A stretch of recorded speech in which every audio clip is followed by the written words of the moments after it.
Senior അഭിഭാഷകന്റെ മർദ്ദനമേറ്റ യുവ അഭിഭാഷക ഇപ്പോൾ മാധ്യമങ്ങളോട് സംസാരിക്കുകയാണ്. എല്ലാവരും ഹൈക്കോടതി നമ്മുടെ ബാർ കൗൺസിലായാലും സുപ്രീം കോർട്ടിൽ നിന്ന് വരെ എനിക്ക് വിളിച്ചിട്ട് എല്ലാ ഭാഗത്തും നല്ല സപ്പോർട്ടാണ്. നമ്മുടെ ബാർ അസോസിയേഷൻ ആയാലും എല്ലാ ഭാഗത്തു നിന്നും നല്ല സപ്പോർട്ട് തന്നെയാണ്. ഇനി ബാർ അസോസിയേഷനിൽ പോകുന്നുണ്ട്. എൻ്റെ റിട്ടേൺ കംപ്ലയിൻറ്റ് ബാർ അസോസിയേഷനിൽ കൊടുക്കണം.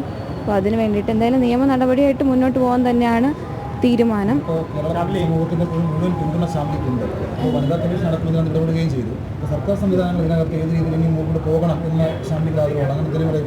ഇത് ഇപ്പോൾ നടക്കുന്നതിൽ എനിക്ക് യാതൊരു അഭിപ്രായ വ്യത്യാസവും ഇല്ല. വളരെ നല്ല രീതിയിൽ എല്ലാ ഭാഗത്തു നിന്നും പോലീസിൻ്റെ ആയാലും ഈ വനിതാ കമ്മീഷൻ ആയാലും ഞങ്ങളുടെ അസോസിയേഷൻ ആയാലും എല്ലാവരും നല്ല സപ്പോർട്ടീവായിട്ട് തന്നെയാണ്. എത്രയും പെട്ടെന്ന് നീതി കിട്ടണം എന്നുള്ള രീതിയിൽ തന്നെയാണ് അവർ ഓരോ കാര്യങ്ങളും ചെയ്യുന്നത്. ഇപ്പോഴും എനിക്ക് ഒത്തിരി കോൾസ് ഇങ്ങനെ വന്നുകൊണ്ടിരിക്കുകയാണ്. എല്ലാവരോടും നന്ദിയുണ്ട്. എൻ്റെ കൂടെ നിൽക്കുന്ന എല്ലാവരോടും നന്ദിയുണ്ട്. ഡോക്ടർമാർ പറഞ്ഞത് ഈ അടിച്ചതിൻ്റെ നീര് വന്നിട്ടുള്ള ആ പെയിനാണ്, ഫ്രാക്ചർ ഇല്ല എന്ന് പറഞ്ഞു. എനിക്കിപ്പോൾ ഈ ജോലൈൻ്റെ ഇവിടെയും ഈ കണ്ണിൻ്റെ ഇവിടെ വിഷന് പ്രശ്നമൊന്നുമില്ല. അപ്പോൾ ഈ പെയിൻ, ഈ നീര് വെച്ചിട്ട് ആ ഒരു പെയിനുണ്ട്. ഞാൻ നേരത്തെ പറഞ്ഞ പോലെ ഹൈ ഡോസ് മെഡിസിനൊന്നും പെയിൻ കില്ലറൊന്നും തരാൻ പറ്റില്ല, ബ്രസ്റ്റ് ഫീഡ് ചെയ്യുന്നുണ്ട്. അപ്പോൾ അതിൻ്റേതായിട്ടുള്ള സംസാരിക്കാനും ഫുഡ് കഴിക്കാനും ഇങ്ങനെ ഈ മസിൽസ് വലിയുമ്പോൾ ഉള്ള ആ ഒരു പെയിൻ, നല്ല പെയിനുണ്ട്. പിന്നെ ഈ മാർക്സ് ഓഫീസിൽ ഇല്ല കാരണം എനിക്ക് തോന്നുന്നു അവരൊക്കെ ഷോക്കായിട്ടുണ്ടാവും.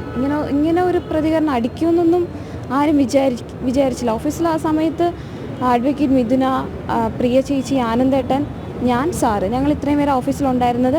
ഞങ്ങൾ ക്യാബിനിൽ നിന്ന് സംസാരിച്ച് പുറത്തിറങ്ങി സാറിനോട് സംസാരിക്കാൻ കൂട്ടാക്കാതെ നിന്നപ്പോൾ ഞാൻ ഇതിനോട് സംസാരിക്കുന്നതിൻ്റെ ഇടയിലാണ് സാറിനെ അടിച്ചത്. അപ്പോൾ അടിക്കുന്ന സമയത്ത് എല്ലാവരും ഉണ്ട്, അവരെല്ലാവരും ഇതിന് സാക്ഷികളാണ്. ഇന്നലെ ഈ മർദ്ദനം സംഭവിച്ച ശേഷം ഈ പ്രതി അപ്പോൾ തന്നെ പോലീസിന് പിടികിടാൻ കഴിയുമായിരുന്നു. ആ സമയത്ത് ബാർ അസോസിയേഷൻ സെക്രട്ടറി ഉൾപ്പെടെ പോലീസിന് തടഞ്ഞു വെച്ചു എന്നുള്ള വിവരം കൂടിയുണ്ട്. എന്താണ് സംഭവിച്ചത്? ഞാൻ ഈ സംഭവം കഴിഞ്ഞ ഉടനെ തന്നെ ഞാൻ എൻ്റെ ഹസ്ബൻഡിനെ വിളിച്ചായിരുന്നു. അപ്പോഴേക്കും പോകാൻ വേണ്ടിയിട്ട് ഇറങ്ങാം. അപ്പോൾ ഞാൻ പറഞ്ഞു പോകാൻ പറ്റില്ല, എൻ്റെ വീട്ടിൽ നിന്ന് വിളിച്ചിട്ടുണ്ട്, ആൾ വന്നിട്ട് സാറ് പോയാൽ മതി. ഞാൻ അത്രയും സമയം അദ്ദേഹത്തെ അവിടെ ഹോൾഡ് ചെയ്തു. അത് കഴിഞ്ഞിട്ട് എൻ്റെ അനിയൻ വന്നു, ഹസ്ബൻഡ് വന്നു. അപ്പോഴേക്കും ഇവർ റേസായി, ഇവർ ഫയറായി, എന്താ ഇത് ചെയ്തേക്കുന്നത്. അപ്പോഴേക്കും ഒത്തിരി അഡ്വക്കേറ്റ്സ് വന്നു, ബാർ അസോസിയേഷനിൽ നിന്ന് പ്രസിഡൻറ്റ്, സെക്രട്ടറി ഒക്കെ വന്നു. അപ്പോൾ എൻ്റെ ഹസ്ബൻഡിൻ്റെ അനിയൻ്റെ ആവശ്യം ഇവിടെ വന്ന് പോലീസ് അറസ്റ്റ് ചെയ്തുകൊണ്ട് പോട്ടെ. അപ്പോൾ അവർ പറഞ്ഞു ഇല്ല, വക്കീൽ ഓഫീസിൽ നിന്ന് ഒരു വക്കീലിനെ അറസ്റ്റ് ചെയ്തുകൊണ്ട് പോകാൻ ഞങ്ങൾ സമ്മതിക്കില്ല, അത് ഇവിടെ വലിയ പ്രശ്നം ഉണ്ടാക്കും. അത്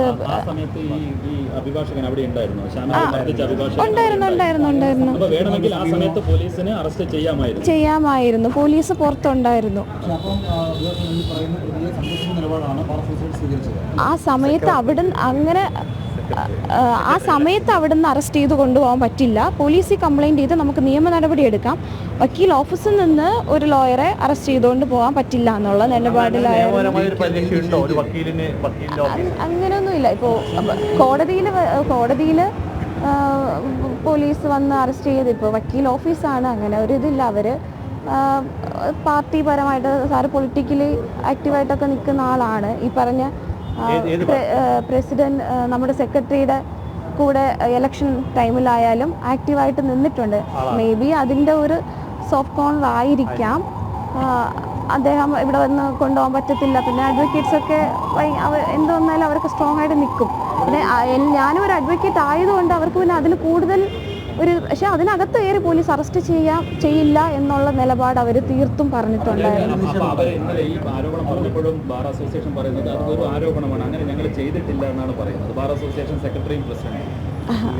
അവിടെ ഞാൻ ഒറ്റയ്ക്കല്ല അവിടെ ഉണ്ടായിരുന്നത്. ഒത്തിരി ആൾക്കാർ, എനിക്കറിയത്തില്ല അവിടെ ആരൊക്കെ അഡ്വക്കേറ്റ്സ് ആയാലും മറ്റ് ഓഫീസിൽ വന്ന ക്ലയൻസ് ആയാലും എൻ്റെ വീട്ടിൽ നിന്നായാലും ഇവൻ ഒത്തിരി ആൾക്കാരുണ്ട്. ഇത് അറിഞ്ഞു വന്നവരായാലും ഒത്തിരി ആൾക്കാരുണ്ടായിരുന്നു. അപ്പോൾ അവരുടെയൊക്കെ മുന്നിൽ വെച്ചിട്ട് തന്നെയാണ് അവർ ഇത്തരത്തിലൊരു നിലപാട് പറഞ്ഞത്. ഇതിനകത്ത് കയറി ഒരു വക്കീലിനെ പോലീസിന് കൊണ്ടുപോകാൻ പറ്റില്ല എന്ന് വള്ളക്കടവ് സാറാണ് അത് പറഞ്ഞത്.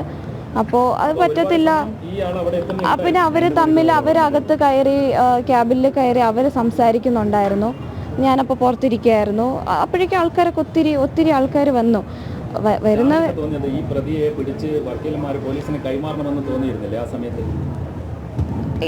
ഓഫീസിൽ വന്ന് തന്നെ അറസ്റ്റ് ചെയ്ത് അത് തന്നെയായിരുന്നു എൻ്റെ ആവശ്യം. ഓഫീസിൽ വന്ന് കൊണ്ടുപോട്ടെ, തെറ്റ് ചെയ്യാത്ത ഒരാളല്ലല്ലോ. എന്നെ കാണുന്നവരെല്ലാം, ഞാനൊന്നും പറയണ്ട, ഇത് കാണിച്ചാൽ മതി. ഈ എന്നെ അറിയുന്നവർക്കറിയാം. വഞ്ചിയൂരിലെ ഏത് അഡ്വക്കേറ്റിനോട് ചോദിച്ചാലും അറിയാം ഞാൻ എങ്ങനെയാണ്, ഞാൻ കോടതിയിൽ എങ്ങനെയാണ്, ഞാൻ ഓഫീസിൽ എങ്ങനെ ആയിരുന്നു. എൻ്റെ ഡെലിവറി ഒക്ടോബർ 10. ഒക്ടോബർ 9 വരെയും ഓഫീസിൽ പാറ്റൂർ പോക്സോ കോടതിയിൽ ഞാൻ പോയി. 1 മണിക്ക് ശേഷമാണ് ഞാൻ അന്ന് ഓഫീസിൽ തന്നെ കോടതിയിൽ നിന്ന് എത്തുന്നത്. തൊട്ടടുത്ത ദിവസം വെളുപ്പിന് എന്നെ ഡെലിവറിക്ക് അഡ്മിറ്റ് ചെയ്യാണ്. അപ്പോൾ അവിടെ ഉള്ള എല്ലാവർക്കും അറിയാം, എല്ലാവരും സാറും സമ്മതിക്കുന്ന കാര്യമാണ്. എല്ലാവരും പറയുന്നത് ഇത്രയും കാരണം ഞാൻ അത്രയും ഇഷ്ടപ്പെട്ട്, എൻ്റെ പ്രൊഫഷൻ എനിക്ക് ഭയങ്കര ഇഷ്ടമാണ്. അത്രയും ഇഷ്ടപ്പെട്ട് വീട്ടുകാർക്ക് ആർക്കും ഇഷ്ടമല്ല ഞാനൊരു ലോയർ ആവുന്നതിനോട്, ആർക്കും താല്പര്യമില്ല. വീട്ടിൽ നല്ലപോലെ ഫൈറ്റ് ചെയ്തിട്ടാണ്. എൻട്രൻസ് പോലും എനിക്ക് എഴുതാൻ പറ്റിയില്ല. മാനേജ്മെൻറ്റ് കോട്ടയിലാണ് ഞാൻ പഠിച്ചത്. ഒരു സെമ്മിൽ പോലും ഫസ്റ്റ് ക്ലാസ്സിൽ കുറഞ്ഞ മാർക്ക് വാങ്ങിയിട്ടില്ല. അത്രയും സ്ട്രഗിൾ ചെയ്ത് അത്രയും ഇഷ്ടത്തോടെയാണ് ഞാൻ പഠിച്ചത്. എൻ്റെ ആകെയുള്ള എനിക്ക് ഏറ്റവും ഇഷ്ടപ്പെട്ട കാര്യവും വർക്ക് ചെയ്യുക എന്നുള്ളതാണ്. വർക്കിലൊന്നും ഞാൻ അതിപ്പോൾ സാറായാലും എൻ്റെ ഓഫീസിലുള്ളവരായാലും ഈവൻ ജഡ്ജസിന് പോലും, ഞാൻ സ്ഥിരം പോകുന്ന മജിസ്ട്രേറ്റ് കോടതിയിലായാലും പോക്സോ കോടതിയിലെ ജഡ്ജസിന് പോലും എന്നെ അറിയാം. ഞാൻ അവിടെ കേസ് പ്രസൻറ്റ് ചെയ്യുന്നതായാലും എല്ലാവർക്കും, അത് ക്ലർക്ക് ആയിക്കോട്ടെ, അഡ്വക്കേറ്റ്സ് ആയിട്ട്, അതുകൊണ്ട് അവർക്കാർക്കും ആരോട് വേണോ ചോദിക്കാം. ഒരു മോശം അഭിപ്രായം അല്ലെങ്കിൽ ഒന്നുകിൽ കേസ് ഇപ്പോൾ ഇത്രയും ഇങ്ങനൊരു പ്രതികരണം, ഒന്നുകിൽ കേസ് ഞാൻ എന്തെങ്കിലും സാറിന് പ്രശ്നം ഉണ്ടാക്കുന്ന രീതിയിൽ ചെയ്യണം, അതല്ലെങ്കിൽ സാറിൻ്റെ ക്ലയൻസിനെ ഞാൻ എന്തെങ്കിലും പറയണം, അല്ലെങ്കിൽ ക്ലയൻസിനെ മാറ്റി അങ്ങനെ ഒന്നും ഉണ്ടായിട്ടില്ല. ഒരു മിസ്അണ്ടർസ്റ്റാൻഡിങ്. സാറിൻ്റെ പഴയ ഒരു ജൂനിയർ വീണ്ടും തിരിച്ചു വന്നു. 3 വർഷം ഞാനാ ഉണ്ടായിരുന്നു, ആ സമയത്ത് ഇല്ലായിരുന്നു. ഇപ്പോൾ തിരിച്ചു വന്നിട്ട് ഒരു 3 വീക്സ് ആയിട്ടേ ഉള്ളൂ. അവർ വന്നിട്ട് അവർക്ക് എന്നോട് ഇതുവരെ ഞങ്ങൾ തമ്മിൽ പേഴ്സണലി ഒരു പ്രശ്നം ഉണ്ടായിട്ടില്ല. ഞങ്ങൾ തമ്മിൽ ഒന്നും സംസാരിച്ചിട്ട് അങ്ങനെ ഒന്നുമില്ല. സാറ് സ്ഥലത്തില്ലാതിരുന്നപ്പോൾ വിളിച്ചിട്ട് ഞാൻ ഫയൽ മുഖത്തൂടെ വലിച്ചെറിഞ്ഞു എന്നിങ്ങനൊരു കള്ളം പറയേണ്ട കാര്യം എന്താണ്? അല്ലെങ്കിൽ സാറ് അത് കേൾക്കാത്ത പാതി എന്നെ ഉടനെ ഓഫീസിൽ വരണ്ടെന്ന് പറയാം. അതിനെ ഞാൻ എന്തുകൊണ്ട് 3 വർഷം ഉണ്ടായിരുന്നതാണ് സാറ്. അവിടെ ഉണ്ടായിരുന്ന മിക്ക ജൂനിയറിനോടും ഇതാണ്, അവിടെ നിന്ന് പറഞ്ഞു വിട്ടിട്ടുള്ള എല്ലാവരോടും അതാ. പെട്ടെന്ന് വിളിച്ചിട്ട് പറയും നാളെ മുതൽ ഓഫീസിൽ വരണ്ട.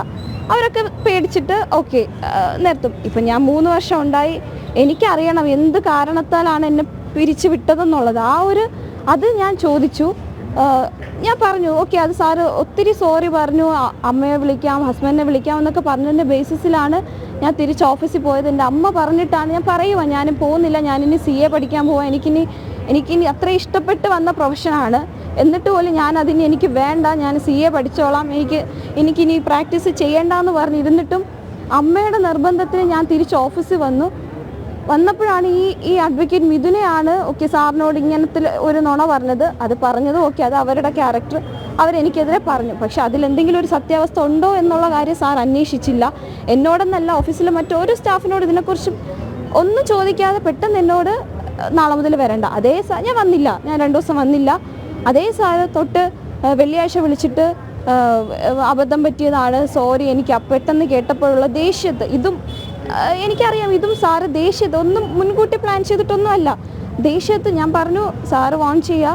അപ്പോൾ സാറിന് പറ്റില്ല എന്ന് പറഞ്ഞു. സാർ ഇറങ്ങിപ്പോകാൻ നിന്നു. സാർ എനിക്ക് സംസാരിക്കണം, സാറ് വാൺ ചെയ്യുക, ഇല്ലെങ്കിൽ എനിക്ക് വാൺ ചെയ്യേണ്ടി വരും. ഞാൻ പറഞ്ഞു എൻ്റെ കാര്യത്തിൽ ഇടപെടരുത്, വർക്ക് ചെയ്യാനല്ലേ വരുന്നത്, വർക്ക് ചെയ്തിട്ട് പോവാം, എൻ്റെ കാര്യത്തിൽ ഇടപെടരുത്. അപ്പോഴാണ് സാറിന് പെട്ടെന്ന് സാറിൻ്റെ മുന്നിൽ നിന്ന് സാറ് പറയില്ല എന്ന് പറഞ്ഞൊരു കാര്യം ഞാൻ പറഞ്ഞപ്പോൾ ഉണ്ടായ ആ ഒരു ദേഷ്യം, സാറിൻ്റെ ദേഷ്യം ഞാൻ പറയാതെ തന്നെ എല്ലാവർക്കും അറിയാം, ആ ഒരു ദേഷ്യത്തിൽ അടിച്ചതാണ്.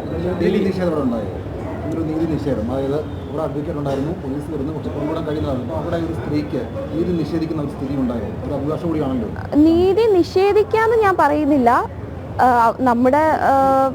നമുക്ക് ഒരു വക്കീൽ ഓഫീസിൽ കയറി ഒരു വക്കീലിനെ കൊണ്ടുപോകുമ്പോൾ അത് എല്ലാ അഭിഭാഷകർക്കും അതൊരു ഇൻക്ലൂഡിങ് മീ ഒരു ഒരു നെഗറ്റീവ് ആണല്ലോ. എത്രയായാലും വക്കീലന്മാരല്ലേ, മേ ബി അതുകൊണ്ടായിരിക്കാം അവർ അത്തരത്തിൽ. ഇല്ല, എല്ലാവരും വിളിക്കുന്ന എല്ലാവരും പറയുന്നത് ഒരു ഒത്തുതീർപ്പിനും നിൽക്കരുത്, നിയമ നടപടി എന്താണോ നിയമപരമായിട്ട് തന്നെ മുന്നോട്ട് പോവുക എന്നുള്ളത് തന്നെയാണ് എല്ലാവരും പറയുന്നത്. മുൻപ് മർദ്ദിച്ചിട്ടുണ്ട്. അത് ഇത്രയ്ക്കും ബ്രോഷല്ല, അത് മർദ്ദനം മുഖത്ത് കൈവച്ചു, അതുകൊണ്ടാണ് ഞാൻ അത് അടിച്ചു എന്ന് പറഞ്ഞത്. പക്ഷെ അതെ ഗർഭിണിയായിരുന്ന സമയത്താണ് അത്. ഇതുപോലെ കോടതിയിൽ ഒരു ബെയിൽ ആപ്ലിക്കേഷൻ ഉണ്ടായിരുന്നു, അതിൻ്റെ ഡോക്യുമെൻറ്റ്സ് കോപ്പി ആപ്ലിക്കേഷൻ. ഞാൻ ഈ പറയുന്നത് നിങ്ങൾക്ക് കേൾക്കുമ്പോൾ എത്രത്തോളം മനസ്സിലാവുമെന്ന് എനിക്കറിയില്ല. പക്ഷേ ആ ഓഫീസിൽ ഇതുവരെ ഉണ്ടായിരുന്നവരും ഇപ്പോൾ ഉള്ളവരും ഇതുവരെ വന്നു പോയിട്ടുള്ളവർക്കും ഞാൻ പറയുന്ന കാര്യം റിലേറ്റ് ചെയ്യാൻ പറ്റും. സാറിന് ദേഷ്യം വരുമ്പോൾ അങ്ങനെയാണ്. അഭിഭാഷകയായതുകൊണ്ട് ചോദിക്കണം, അപ്പോൾ ഈ പോലീസ് ചുമത്തിയിരിക്കുന്ന വകുപ്പുകൾ അത് പര്യാപ്തമാണ്? അതിനിപ്പോൾ മൂന്ന് വകുപ്പുകളുണ്ട്, 115+2, ഇപ്പോൾ ഞാൻ കൊടുത്ത മൊഴിയുടെ ഞാൻ അവിടെ എന്താണോ നടന്നത് അത് പോലീസിനോട് പറഞ്ഞിട്ടുണ്ട്. ഇതിനേക്കാൾ കുറച്ചും കൂടിയുള്ള വകുപ്പുകൾ ചുമത്താമായിരുന്നതല്ലേ? ഞാൻ കൊടുത്ത മൊഴിയുടെ അടിസ്ഥാനത്തിലാണ് ഇപ്പോൾ FIR ഇട്ടിട്ടുള്ളത്. അപ്പോൾ അതിൽ ഇനി കൂടുതൽ വകുപ്പുകൾ അവരന്വേഷിക്കുന്നുണ്ട്. ഇനി കൂടുതൽ വകുപ്പുകൾ ചേർക്കാൻ പറ്റുമെങ്കിൽ അവർ മെഡിക്കൽ ഡോക്യുമെൻറ്റ്സും കാര്യങ്ങളൊക്കെ, ഇപ്പോൾ ഫ്രാക്ചർ ഉണ്ടെന്നായിരുന്നു ഇന്നലെ ഡൗട്ട് പറഞ്ഞിട്ടുണ്ടായിരുന്നു. ഫ്രാക്ചർ ഉണ്ടെങ്കിൽ വീണ്ടും സെക്ഷൻ മാറും. അത് പിടികൂടണം അടിയന്തരമായിട്ട് തന്നെ. അത് പക്ഷേ പോലീസ്, എൻ്റെ അറിവിൽ പോലീസ് വളരെ നന്നായിട്ട് തന്നെയാണ് അന്വേഷിക്കുന്നത്.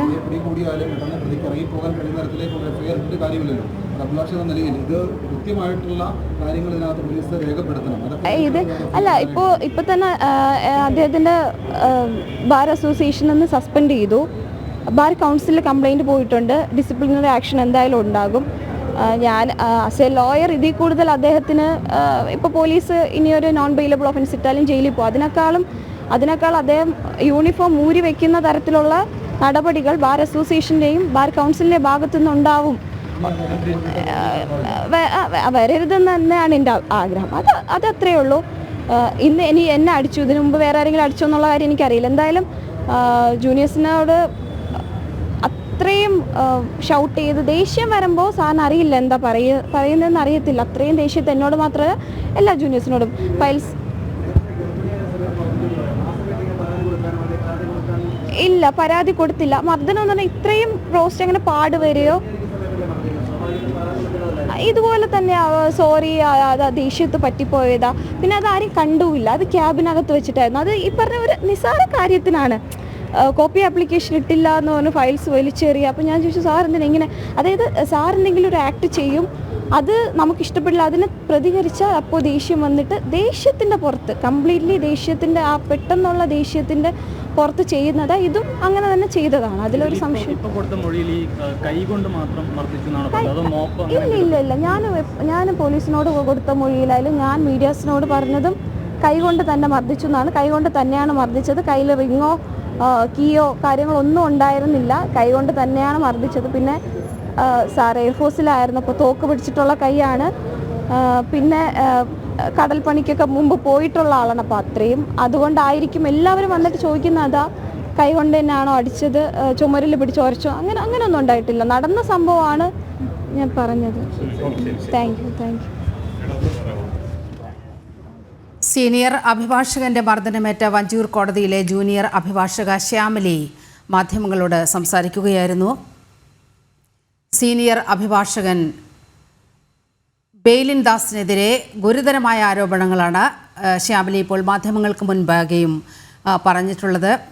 കൈകൊണ്ട് മുഖത്തടിച്ചു എന്ന പരാതിയിൽ അവർ ഉറച്ചു നിൽക്കുകയാണ്. മാത്രവുമല്ല, ജൂനിയറായ അഭിഭാഷകരോട് ഇതേ രീതിയിൽ തന്നെ സമാനമായ രീതിയിൽ നേരത്തെയും പ്രതികരിച്ചിട്ടുണ്ട്. തനിക്ക് നേരെയും ഇത്തരത്തിൽ ഗർഭിണിയായിരിക്കുന്ന സമയത്ത് പോലും ഇങ്ങനെ മർദ്ദിച്ചിട്ടുണ്ട് എന്ന് ജൂനിയർ അഭിഭാഷക പറയുമ്പോൾ ഇയാൾ എത്ര ക്രൂരതയുടെ ഒരു പര്യായമായിരുന്നു എന്നതാണ് ഈ ഘട്ടത്തിൽ ഓർക്കേണ്ടത്.